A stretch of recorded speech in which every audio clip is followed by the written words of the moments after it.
Du nouveau également à Barcelone, la police a livré là aussi d'autres éléments sur l'organisation des 2 attaques survenues jeudi. On en sait plus, notamment sur le parcours des membres de la cellule djihadiste. Une lettre testament a été récupérée. Diane Schlinger. C'est par les aveux de cet homme, l'un des 4 terroristes encore en vie, que les enquêteurs découvrent un scénario glaçant. De façon imminente, la cellule terroriste comptait attaquer à la bombe une ou des églises de Barcelone. Le réseau était très organisé. Ils avaient en fait 2 planques, avec 2 rôles distincts. La première, à Rio de Cañes, pour la logistique. À l'intérieur, les enquêteurs ont retrouvé des papiers des terroristes et un ticket de caisse pour 500 litres d'acétone, un ticket prouvant que l'opération était planifiée depuis plus d'1 mois. La deuxième planque, à Alcanar, pour préparer les bombes. Dans cette maison, 120 bonbonnes de gaz, des clous en grande quantité, une vraie ceinture explosive et une lettre manuscrite. Les terroristes s'y revendiquent soldats de l'État islamique. Le 16 août, leur attaque est imminente. L'un des membres de la cellule loue une camionnette à Sabadell, près de Barcelone. Mais tout bascule le même jour. Vers 23 h, la planque d'Alcanar explose. 2 des terroristes meurent, dont l'imam Abdelbaki Es-Sati, le cerveau du réseau.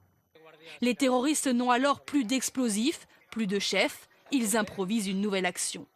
17 h, Younes Abou Yacoub utilise la camionnette louée comme véhicule bélier sur les Ramblas.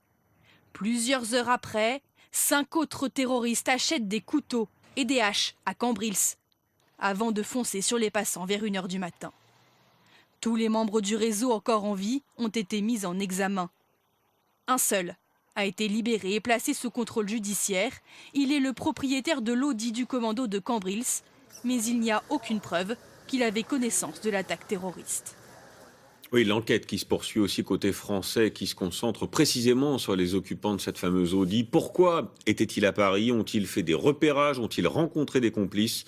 Une conférence de presse a eu lieu aujourd'hui entre le ministre de l'Intérieur, Gérard Collomb, et son homologue espagnol, Mathieu Boissou, avec Camille Gutin et Virgile Diado.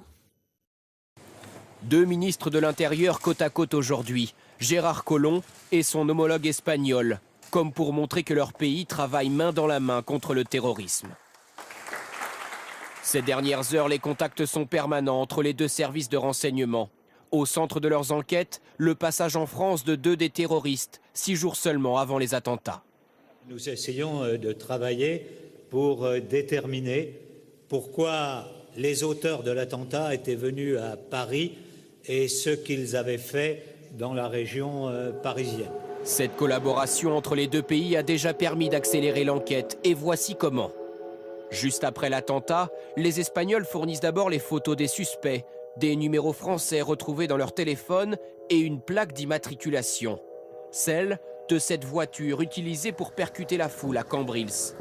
Avait-elle déjà été repérée dans l'Hexagone?